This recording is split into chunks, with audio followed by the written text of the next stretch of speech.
Okay, so let's kick off. Delighted to welcome Nishant Kapoor, who has kindly volunteered his time to run a productivity habit for entrepreneurs and executives workshop. Nishant, prior to INSEAD, was a corporate financier for EY. He graduated in 2007, and post INSEAD, he's been very focused on entrepreneurship.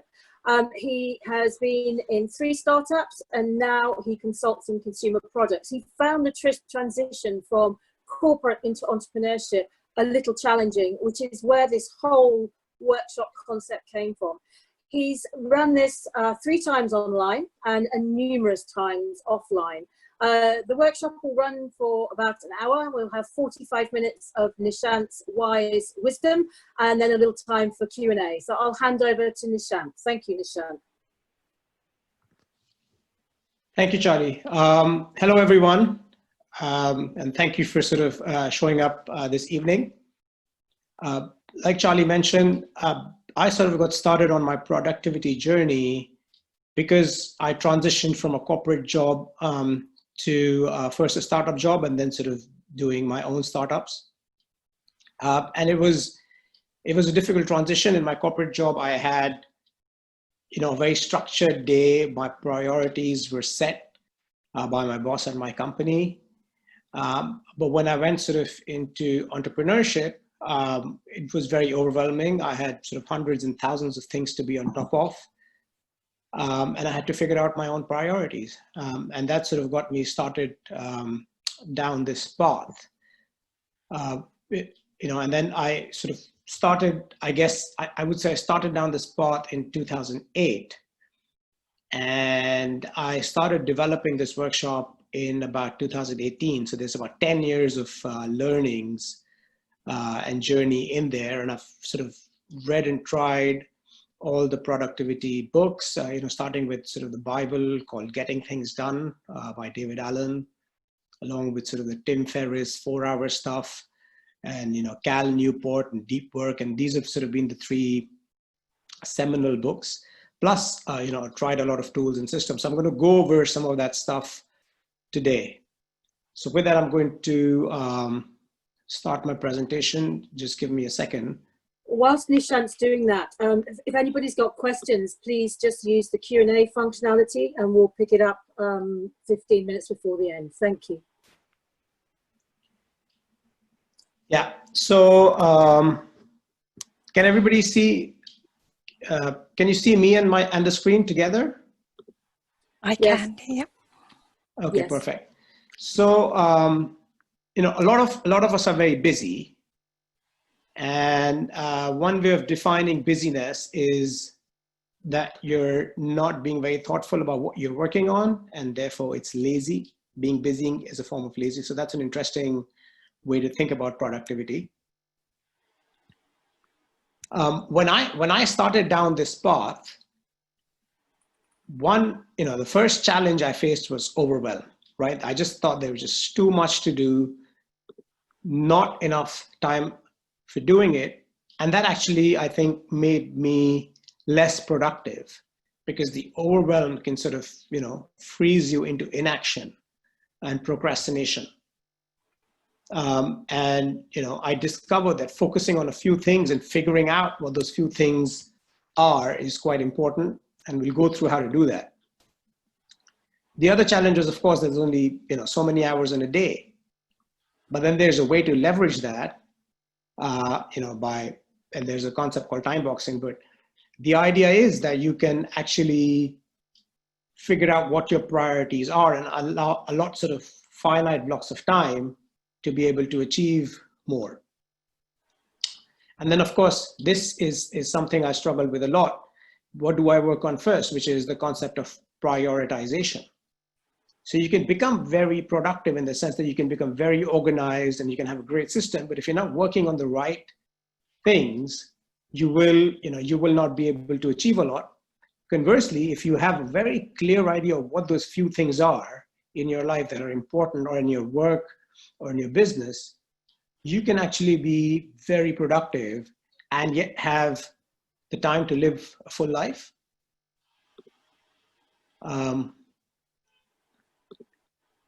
So with that, we'll go into sort of this productivity system that I've developed, right?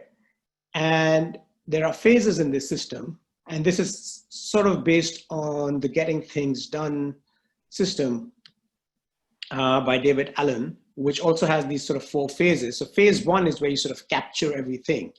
All your open loops, all your commitments, all your tasks are sort of captured into the system. Once you've got everything in your system, you now sort of have to process it, because it's not enough to capture things in the system. You have to start make sense of everything that you've captured, and then figure out what you're going to do, or what you're going to act on, and when you're going to act on it. So that's kind of the phase of processing. And then there's sort of a planning and prioritizing phase, where you figure out your weekly routine, your schedule, and your priorities, and what you're going to work on when. And then there's sort of the do phase, where you actually do the work. Now, I've sort of described these phases as a funnel. And the reason I've described it as a funnel is because it's kind of like a hiring funnel, right? When you're hiring people, you want to bring in as many people into the funnel as possible, and then they sort of go through the various interview processes. So the ones you work with are very few.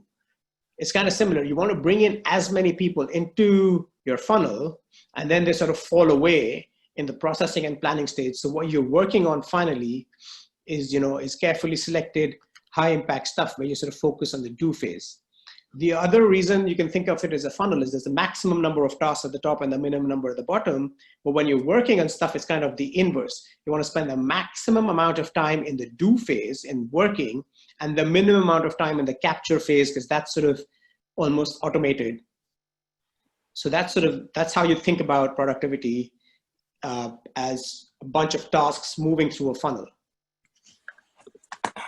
The first phase, which is the capture phase, this is of course it starts here. It's very important. The idea of the capture phase is to actually get things out of your head and into a system, because if they're in your head, they're creating stress and distraction. As David Allen says, your mind is for having ideas and not holding them. If you're holding a lot of ideas in your head, you're not being creative, you're not being strategic, you're not thinking. So the idea is that you dump everything from your head into a system that you can trust, so that you clear up your mind and you free up your mind, and you reduce your anxiety levels, so you can actually be creative and strategic about the work that you do. There's various sources from which your tasks come, right? I do sort of a weekly or a couple of times a month a brain dump, where I sort of write down everything that's on my mind. There's ideas that pop up at random times, and you have to have a way to capture them. There's tasks that come up in your email inbox, in your meeting notes, articles you might read online, or search results. Scrolling through your social media, something might come up. There's physical paper, there's bills to be paid. There's a whole bunch of things that are coming in. You might be, doing top-down planning, thinking about your long-term goals and seeing what you need to get there. You might be in a brainstorming session with the team. So there's all these sources from where you're getting ideas. And the purpose of this phase is to make sure that there's a system that you're able to capture all of this, right? And there's a way, and it's also a habit, right? You can't just get good at it overnight. It's a mindset where something pops into your head and you have a way of putting it in a system. When I use an app called Asana, most of you may have heard of it, which makes capture really easy. So, there's literally on one click you can capture stuff. Plus I have, Evernote to capture, to clip articles. I use Scannable, which is an app that I scan physical pieces of paper that go into Evernote. So there's basically this is kind of the list of the apps that I use in the capture phase. The flip side of capturing is that it can create, literally hundreds of tasks. And you have to have a way of filtering out some of them at source, right? So a way to minimize incoming, to unsubscribe from as many things as possible, from putting in filters, from switching off all notifications, so that you just minimize sort of the incoming load, So this is a balance you have to strike. You want to capture as many things as possible, but you also want to have a system for filtering things out. Once we've sort of captured everything and we have a system for capturing things, what do we do with everything that we've captured, right? A lot of people I know who are, who got into this sort of productivity, and read the books and tried the systems, became pretty good at this phase. They're able to capture things, and then they do a little bit of processing, but processing is where it sort of all falls apart for them. And they're not able to sort of take everything they've captured and then, have a system to, and sort of an effortless, quick system to process everything and filter everything and prioritize everything and actually work on stuff. So their system breaks down in actually the process phase. And the process phase actually by definition is really simple. It's easier said than done though. And the goal of the process phase is, what this is, to kill your to-do list or substantially reduce your to-do list by deleting a lot of things you may have captured, right? A lot of times I look at my stuff that I've captured, I'm like, what was I thinking? I don't even know what this means. Delete, and be quite ruthless. Another way is, the next thing that you do is you sort of defer stuff that doesn't need to be done right away. You put it on at a later date. And I have a system that allows me to put something at a later date, but be able to see what the future looks like. And I'll give you a brief glimpse into that system to see what the future looks like, and then be confident that it's going to show up when I need to work on it, right? So that's sort of the deferred delay. And the idea deposit means that you put, so part of what I do in processing is I put things into different buckets, right? So I have buckets primarily for all the projects or clients that I'm working on, plus all the areas of my life. And that's kind of like the deposit phase where you put things into their buckets. If you work with a team, then, part of the work can get delegated. And then there's only, something that filters down into what you actually need to work on today. And that's the do aspect of it. So that's sort of the goal of the processing phase. And these are kind of the apps that I use for processing. There's the calendar, I process primarily 3 lists. I process my email inbox. I process everything that I've captured in Asana. And I process my Evernote, which is sort of, where I've captured all the notes and physical documents and online clippings, etc. So that's the process phase. Another sort of very important concept in the process phase is the 2-minute rule from David Allen's book. And it says that if something is going to take only 2 minutes, you do it while you're in the processing phase, right? It's not worth putting it on a to-do list, and deferring it and delaying it or delegating it. If it takes less than 2 minutes, you should just do it right away. But it's important to understand that this 2-minute rule applies in the processing phase and not in the capturing phase. Because when you're capturing stuff, you're out and about, you may be busy with something, an idea pops up, you quickly capture it. You don't spend more than a second on it. And then when you're sort of in the processing phase, when you're going through everything that you've captured, that's when you figure out if there's tasks that take less than 2 minutes, just do them right away. Another very controversial part of processing is this concept of inbox zero, right? And the idea is that you keep the inbox empty or almost empty at most times. And the reason you do that is because your email inbox is not necessarily your to-do list, right? So what you really need to do is go through your inbox, delete emails, archive emails that you don't need to work on. I used to file emails before, but now I think most email systems have such good search, you don't need to file them, you can just archive things. Add things to your to-do list of items that have certain actions associated with them, and act or respond to the rest of them. And that's sort of processing your email to bring it down. I personally need to bring my email inbox, not necessarily to inbox 0, but kind of like inbox 5 or inbox 7, where there's about 5 or 7 emails in my inbox. But I know people who operate with hundreds of unread emails and thousands of emails in their inbox, and they're able to operate, so I guess it's a personal choice. The goal is necessarily not inbox 0. The goal is being effective, and the goal is not using your email inbox as a to-do list, because your email inbox is actually somebody else's to-dos and their priorities, right? So if you work off your inbox, you're being reactive and not proactive. I guess that's the point of Inbox Zero. Like I said, and there's one of the things that you do in the process phase is you put things in buckets, right? And David Allen has, again, this, I would attribute this to Getting Things Done from David Allen, this concept, right? The list is sort of a bucket for an area of your life, or a project or a client. And a context is kind of like a physical place where you do things. So context could be like your commute, where you could maybe make a few calls or respond to a few emails. Context could be at home, where you do home errands. You can't look at, every time you need to do something, you have to look at a to-do list for that project or for that context. If you're looking at a to-do list that's mixed up, that has everything in it that you need to work on, mixed up, that's a very overwhelming to-do list. So the idea is that you have lists for different things, and that's sort of the idea when you do processing and you process everything that you've captured, you put them in different lists, right? Another concept in this is that at least all your physical stuff, at least especially paper, having a simple alphabetical order filing system is also what David Allen recommended, and something that I applied many years ago, and it's quite useful. Just having things organized.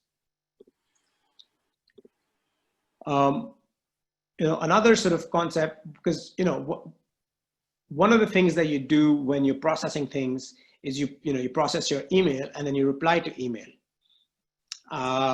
And you could be on your email all day, replying to the email and acting on email all day, or you could sort of batch process email into 1 to 3 blocks, right? And like I said, if you're working off your email, you're being reactive, not proactive.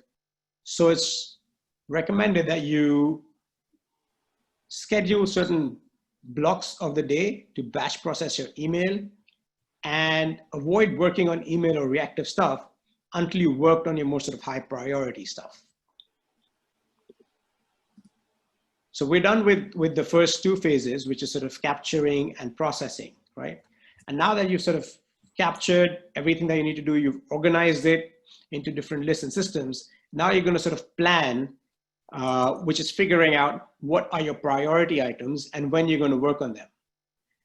And this is I think prioritization is something that I find that's missing from is a concept that's missing from a lot of productivity literature. It's there in business literature, but not so much in productivity literature. And you could be very productive, and this has happened to me, right? So you could be very productive and very organized, and you're getting a lot of things done, but you're not necessarily achieving much because you're not really working on the right things. And I've had sort of 5 or 6 years of my life lost in just this, where I was highly productive and getting a lot of things done, but my startup was kind of middling along, not really achieving much, because I probably wasn't working on or picking the right things to work on. So I'm going to discuss a few sort of mental models or frameworks to figure out, opportunities versus, to figure out prioritization. So the first one that we talk about is opportunities versus problems. And it comes from Peter Drucker, who says that it's more productive to work on opportunities because that's going to take you into the future, versus working on problems, which is only sort of, bringing you back to status quo. So there's a crisis that takes you off the status quo, you fix it.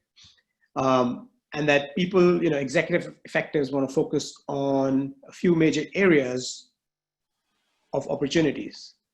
There's a similar concept in Good to Great by Jim Collins, where he talks about putting your best people on your biggest opportunities and not on crisis management or problem solving. And I think the concept is the same. And when applied to productivity, you're saying you put your best hours, your most productive and creative hours, working on opportunities as opposed to crisis management. Another reason you do this is because crisis management has an anxiety and urgency and adrenaline to it, right? So it's going to get the work out of you in any case. You're going to have to solve the crisis before things get really bad, right? So you're going to be able to work on crisis in any case. What happens is we don't take out time to work on opportunities, on longer term goals. And one of the reasons we don't do that is because there's no immediate payoff. There's no immediate need. There's no immediate crisis. There's no immediate reward, right? So it's really important to figure out, to carve out time for working on opportunities and prioritize working on opportunities. Another sort of common prioritization model is the urgent versus important framework from Dwight Eisenhower. And of course, it says that the number one thing you need to do are things that are both urgent and important. And I guess you have to do those. But sort of similar to the previous topic, things that are not urgent but important, right? And I actually think this quadrant is more important than this quadrant. And the reason I think that is everybody's working on this quadrant, right? Because everybody's got to work on this quadrant. But it's the people who take time out and work on the less urgent but important things that actually they're the ones who build more success in the long term, because they're working on opportunities, they're working on the future, they're working on their life goals. None of this is urgent stuff, right? But you have to take time out to work on this. And that's sort of the concept behind this matrix. At least for me, the true meaning behind this matrix is the most important quadrant is the not urgent but important quadrant. Another another way to think about sort of prioritization is deep work versus shallow work, right? So deep work is difficult work. It's cognitively demanding. You need to focus. You need to focus on areas of, where you have your own skill sets and where you have certain strengths. It's a skill that allows you to get good at something in a short time. It is really a superpower, right? Especially in a highly distracted, right? In the attention economy where everything's sort of, going after your attention, everybody's trying to take your attention away into apps. If you're able to switch off and do deep work, that's a very rare skill already, right? As opposed to shallow work, which is sort of logistical, basic administrative tasks that everybody does, reply to emails, get on calls, chat, get on Slack, have meetings. Everybody does that, right? And I think for a long time, you can be very, very productive, but you can be very productive like I was, but my day was full of shallow work and you don't really get anywhere. It's kind of like being on a treadmill. So that's sort of one concept. And you'll find that all of these sort of concepts overlap, right? There's a lot of overlap in these concepts, but there's a core message. Another way to think about prioritization is impact versus effort. So you have things that are both high impact and high effort, kind of like 80-20, where I meant high impact and low effort, which is this quadrant, which are quick wins, kind of like 80-20. You do a little bit of work and you get a lot out of it. But then you have things that are high impact but high effort. These are things that are difficult. These are things that most people will not do, right? And I would say any entrepreneur worth his salt, everybody is very, very focused on this quick wins section, this quadrant, which is not very high effort, but very, sorry about that, not very high effort, but very high impact work, right? But it's this quadrant that is high effort work that one, you create competitive leverage because not everyone's doing high effort work, but you also have disproportionate results. And what I mean by disproportionate results is higher effort work could be 2 or 3 times more difficult than your quick impact, quick win work. But it can give you 5 to 10 times the results if you go through it, right? That's the beauty of doing difficult work. So again, you see this is similar to the sort of the previous themes, that you have to find time to focus on high impact but difficult high effort work and schedule time for that, right? Another way to think about prioritization, which I mentioned, is sort of the 80-20 rule. And I think it's a useful rule. I mean, you can think about it in terms of the 20% of your clients that give you 80% of your revenue. That's one way to think about it. But when you look at a task list and you say, okay, what are the 20% of these tasks that give me 80% of my outcome? And you get used to looking at your task list in that way. So I think this can actually be counterproductive. You're always looking for the quick wins. You're always looking for the shallow, easy work that could give you a higher result. And you're almost not looking at things that could be deep work, things that could be high effort work, things that have sort of longer term payoff. You may almost end up focusing on shorter term payoff if you think about 80-20 in a very superficial way, right? But another way to think about 80-20 is to say, you know what, if I'm working in areas of my strength, if I'm working in areas where I have strong skill sets, then 20% effort can give me 80% results, right? So that's, I think, probably the better way to look at this 80-20 rule and not get sort of caught up in the shallow interpretation of the 80-20 rule. Let me find those little quick wins, those 20% things that can give me 80% result, because to be honest, you don't know, looking at a to-do list now, over the long term, what work is going to give you what result, right? There's no way to tell. So, which is why it's sort of, this rule has to be taken with, you have to understand the deeper meaning behind this rule.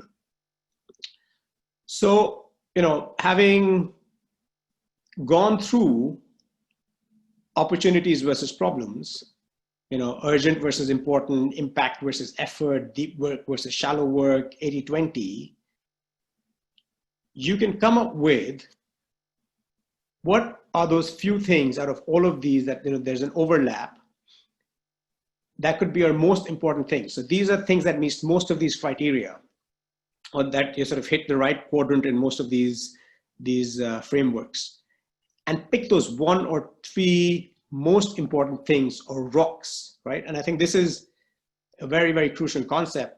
If you can get in this habit to say, okay, what are those 1 to 3 very, very important things that I need to sort of focus on before the rest of the day kind of takes over. And there's, no matter which way you look at it, there's not too many things that fit all these criteria, right? There's going to be very few things, that fit this criteria. And if you can consistently find a way to work on things that fit this criteria, you can actually get more done in a matter of weeks than you could typically get done in months. I don't know how many of you, this is a fairly common concept, rocks, pebbles, sand, about some professor who takes out these 2 jars in front of his class and fills up the first one with a little bit of sand, and then puts in some pebbles, and then tries to fit in the rocks on the top, but the rocks don't fit on the top, right? They sort of spill over. As opposed to saying, let me start by filling out my jar with the rocks, and then putting in the pebbles, and then putting in the sand on top, and then somehow everything seems to fit, right? So it's your rocks that's your sort of important long-term, aligned with your goals, aligned with your strengths, that kind of work. And the pebbles and the sand is everything around it, which will find a way to fit in your life, right? So that's really when we think of most important things, or MITs, or priorities, first try and fit the rocks in. Now, sort of when we think about planning, now that you know what your rocks are, what your important things are, what your important projects are, how do you plan? How do you allocate time, right? And I've got 2 entrepreneurs here, Elon Musk and Steve Jobs. And there's actually another one called Jack Dorsey. These are 3 entrepreneurs I know of who ran multiple companies, right? So Steve Jobs ran Pixar and Apple at the same time. Elon Musk is doing like SpaceX and Tesla and Solar City. Jack Dorsey's running Twitter and Square. All of these are sort of unicorns multi-times over each of these companies. How do they do it, right? And this sort of, it came to me when I was reading Steve Jobs' biography, where it said that, he would spend 1 day a week at sort of, 1 day a week was his day at Pixar. The rest of the days were at Apple. So 1 day was allocated to Pixar. In Apple, 1 day was allocated to product, 1 day was allocated to tech, 1 day was allocated to marketing. And these were the days where he'd have sort of Wednesdays were his days of marketing, where he'd sort of sit with the marketing team all day. And that sort of, where this idea came from, that you can set certain days of the week, especially if you're the kind of person who has multiple projects or who has a business with multiple departments, or you want to say, I want to spend some time on managing my family and home affairs, my finances, my real estate, my investments, my work. You can almost say that I can set out, you can think about what percentage of your time each of these tasks or each of these areas should take, and then allocating that time across your week, right? And when you're sort of doing this planning, or when you're planning for any day and how much you're going to get done in a day, you should always think that your day is about just a 4 to 5 hour day. Because the rest of the day, there's going to be, urgent things that show up, urgent meetings that show up, inefficiencies that show up. So the other concept when you're allocating time is to only plan for 4 to 5 real hours of work per day.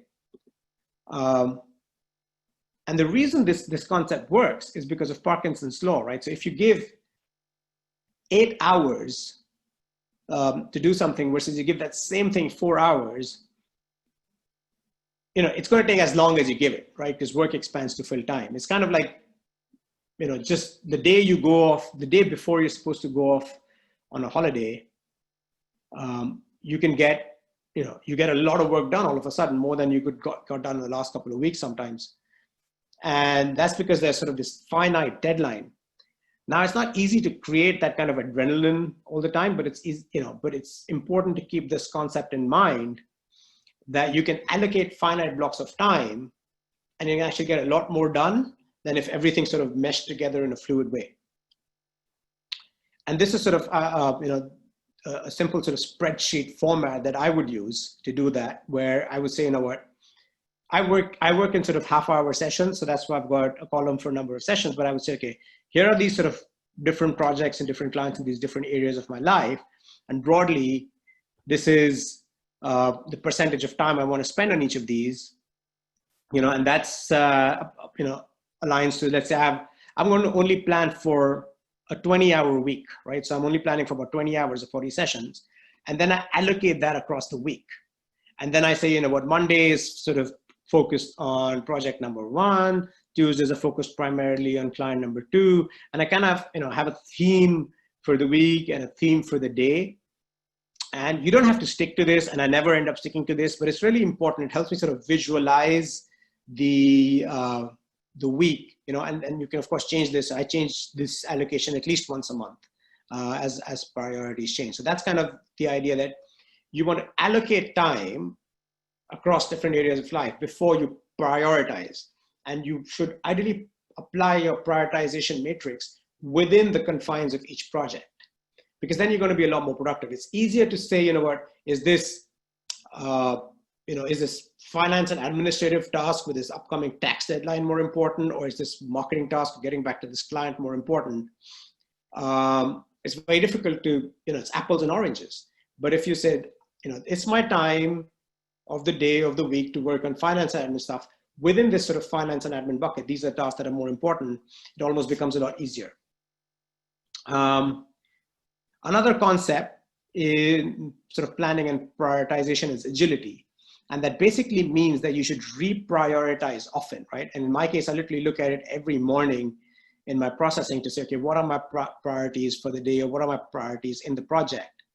Originally it comes from Peter Drucker, but it's also sort of forms the fundamental basis of all these agile software development methodologies, where you do very short sort of weekly sprints. So you prioritize for the week, and then you reprioritize and reprioritize. So that's, I think, having this agility of re-looking at things and saying, okay, based on everything that's happened in the last few days, what is the most important thing now? Or after saying, this is my most important task, I do it, now what's the next most important thing? So Peter Drucker is almost recommending reprioritizing after every task, right? So that's, I guess, it's important to have that in mind as you're thinking about planning and prioritizing. And again, as you're thinking through planning and prioritizing, here's another concept which I really love, and I think I apply this mental model to my life, multiple times a day, whether it comes to sort of events or social gatherings or projects or clients. And it's that if you're not super excited about something, don't do it, right? And what that'll do is, if you start saying no to most things in your life, you end up creating more space, and that space gives you, more opportunity to say yes to things that will get you really excited, as opposed to saying, as opposed to saying yes to most things where you think they're sort of nice to do or good to do, and then a day fills up, and if a really exciting opportunity comes up, you don't have time to do it. So I think about this concept a lot. Is it a hell yeah? Like, am I really excited about this? If not, I mean, it's easier said than done. We all have sort of obligations that we fall into, but it's a good concept to keep in mind.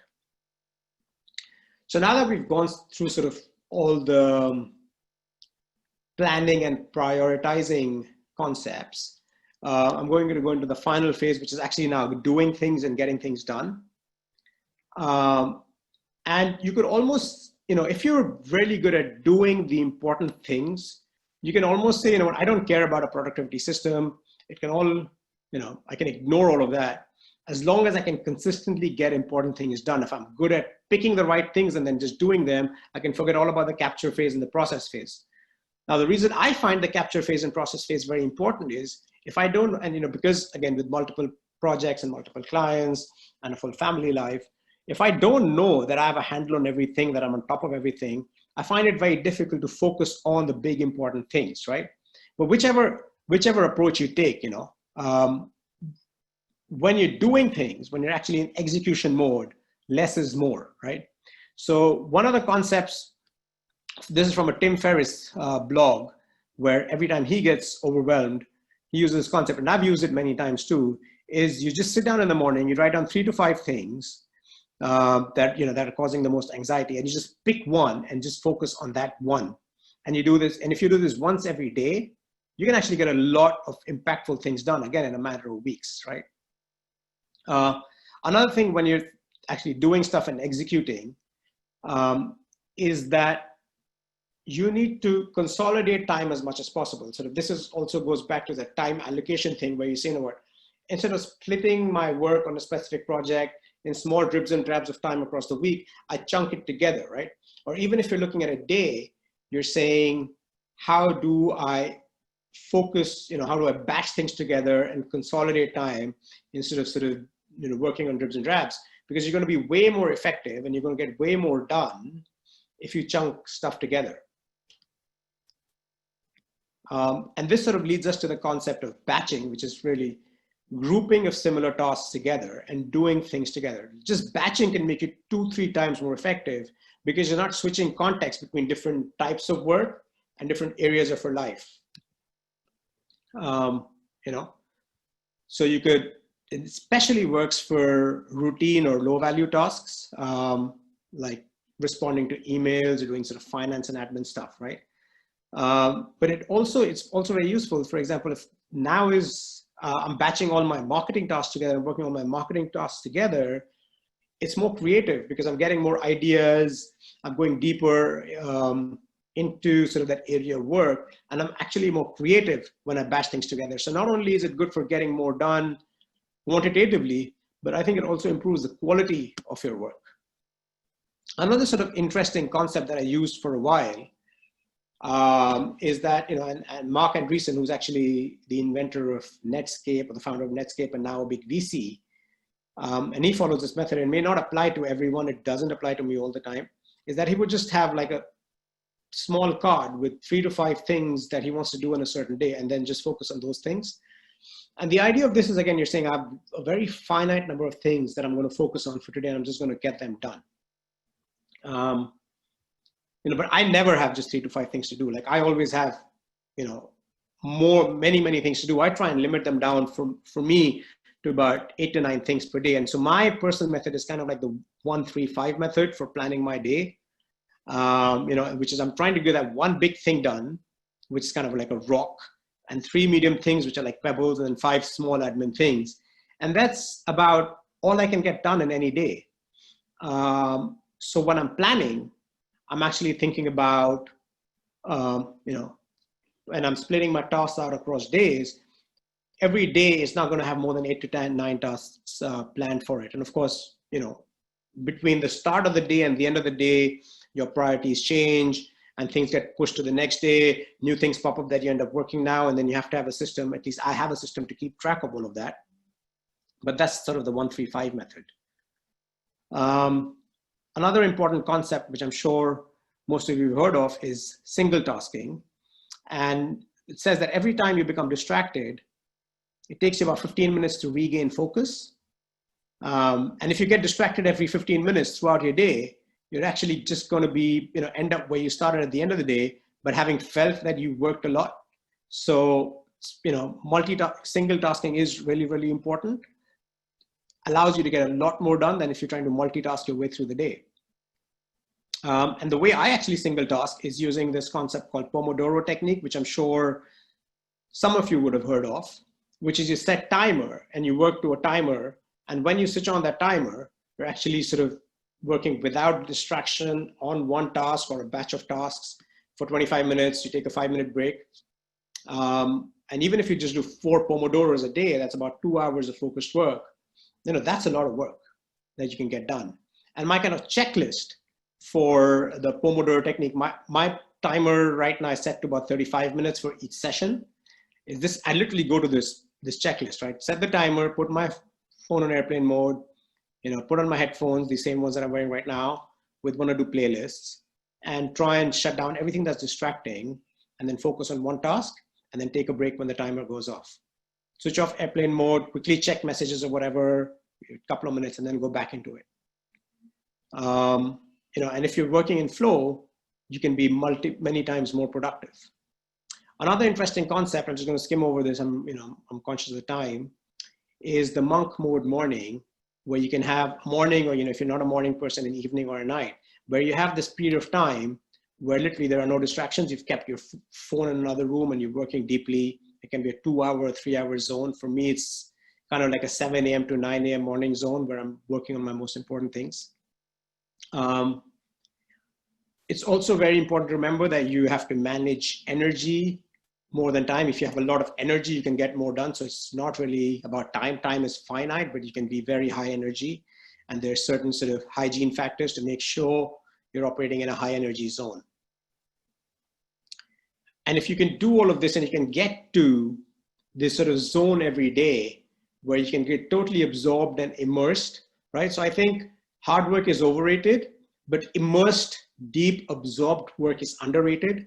If you can find, even an hour a day of, being in this zone, in the flow, you can be 5 times more productive. And the quality of your work and the impact of your work can multiply. So ultimately, my entire system leads to this. How do you capture everything and put it in a system so it doesn't bother you, so there's no anxiety, so you can focus on very few things and totally get absorbed in them? And this is kind of like the flow and the set of apps that I use to, in each flow. And I'll share these slides so you can see what these apps are, sort of in each part of my funnel. And this is kind of what my system, and I organize everything in Asana. So for me, sorry, I have a bit of a distraction. Someone's come into the room. But there's Asana that's sort of underlying the whole system. From the capture phase to the process phase, to the plan phase, to the do phase. And this is kind of what it looks like, where I've literally, my tasks are split across days, right? Now, this is sort of the theoretical or conceptual framework underlying my work. I have started very recently sort of this productivity coaching / consulting, where I set up my productivity framework and transition, for my clients, transition all their open tasks and projects to my system and my collection sort of apps and automations that allow you to sort of implement this framework in your life. And it sort of takes 8 weeks because it takes some time to sort of get used to the system. And the outcome is that you get this fully customized system implemented for you with all the apps, tools, and automation set up. And then I even help my clients work on 1 or 2 important business goals over this sort of 8-week coaching package, right? And before we start the coaching package, there's always a sort of a diagnostic quiz, and that's available on my website, nerdproductivity.com. And even the link is in these slides. We'll share these slides later. And these are sort of the reference to some of the books and articles and blogs. These are links to all the tools and apps that I use. And yeah, that's it for the presentation. And I think we can go into Q&A. But yeah, but ultimately the point is that you want to be able to focus on your big goals and big dreams and not get distracted, and have a system that allows you to do that. Thank you. Thank you very much, Nishant. That was very insightful, and I guess forces everyone to reflect, and so many ideas of how to improve our working week and day-to-day lives. So any questions? We've got one coming in here. Can you give some examples of how you use Zapier? I've played with it, but haven't found a killer solution yet. So I use Zapier primarily for 2 things, right? One is sometimes I want to link up sort of different CRM systems. I want leads flowing from one system to another. But in personal productivity, I use it for all my calendars. Every time an event pops up, it also flows into my Asana as a task. So when I'm planning my day, that's I'm able to see the load for that day. All my calendar stuff goes into Asana. Another way I use it is every time I'm capturing something in Evernote, and I think there's a task associated with that, I put that in a specific Evernote notebook, and that anytime I dump anything into Evernote, it sort of creates a task in Asana. So for me, right now I'm using Zapier as a catch-all tool for throwing things from different apps and systems into Asana for me to sort of process. Okay, thank you. Any other questions from the audience? There's nothing else at the moment. One of the questions, sorry, one of the questions that I remember from before the Q&A was, how do you sort of make sure that your long-term goals are reflected in your day-to-day work? And the answer to that is, there was this slide where I showed you that spreadsheet. So I don't think in terms of breaking down my long-term goals into specific tasks and then working on those tasks. I think in terms of it's kind of like the agile philosophy. What are the next few things that we need to do to move forward? And if you say, and actually saying, I'm going to allocate time in my calendar during the week to work on my long-term goals. And when I'm working in that time block, I can think about all the next actions that I need to do for those long-term goals. And if I consistently put in a few hours every week to that long-term goal, I'm making progress. So that's sort of my way of thinking about long-term goals and tying them to my day-to-day. There's another question. Yeah. Any suggestions for the first stage when you are first embarking on a large-scale project? For me, the first stage is always a brain dump. Like I literally list down everything that I think I need to do. And then I literally just say, pick the next few actions that seem obvious. It's kind of like that metaphor where, you're driving at night through a fog and you have these headlights, and the headlights show you only, the way forward a little bit. And as you move forward, the way forward keeps becoming clearer, right? So it's almost like that, to say that I'm embarking on this large project, but as long as I know the first 3 or 4 or 5 things to focus on over the next few days, as I do those, the path becomes clearer and clearer, and then the priorities sort of start emerging, and you start getting more information. You start figuring out what you're going to work on. Okay, we've got another question comes through on the chat, which is, how do you deal with tasks that you're not excited about but are important and urgent? Batching all those tasks together, or sort of applying this ritual that almost forces you to get in the flow and sort of overcome procrastination. So one of my sort of procrastination overcoming tools is this ritual where I say, get my cup of coffee, put my phone on airplane mode, put on my headphones, switch on this standard Spotify playlist, and now start work. And as I go through that sort of reduces my resistance do that task that I'm not super excited about because I've got everything else. I've got my nice cup of coffee, I've got my headphones, I've got my music, and there's nothing else distracting me. We have two more we have two more questions in the Q&A. The first one is Asana can be overwhelming. Yeah, Karen. Yeah.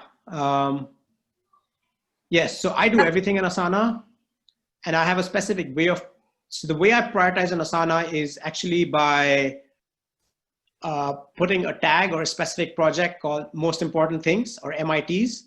And the high priority things are, because Asana allows you to put one task in multiple projects, so that'll be in its own project, but it'll also be in the MIT project. And the first project I look at any day is the MIT project, which has only the important tasks and nothing else. And that's how I sort of help use Asana for prioritizing. There was one more. Do you capture incomplete tasks or unfinished business? Yeah, so one thing that I do actually is I make sure that if there was a task that I've done, this is actually the opposite answer. Tasks that I've done that were not in my list, I make sure I write them in my list and I mark them as done, because I want to look at my Asana, which is this beautiful calendar view, and see what I've done on different days. And everything that's incomplete or unfinished, it comes up in the brain dump.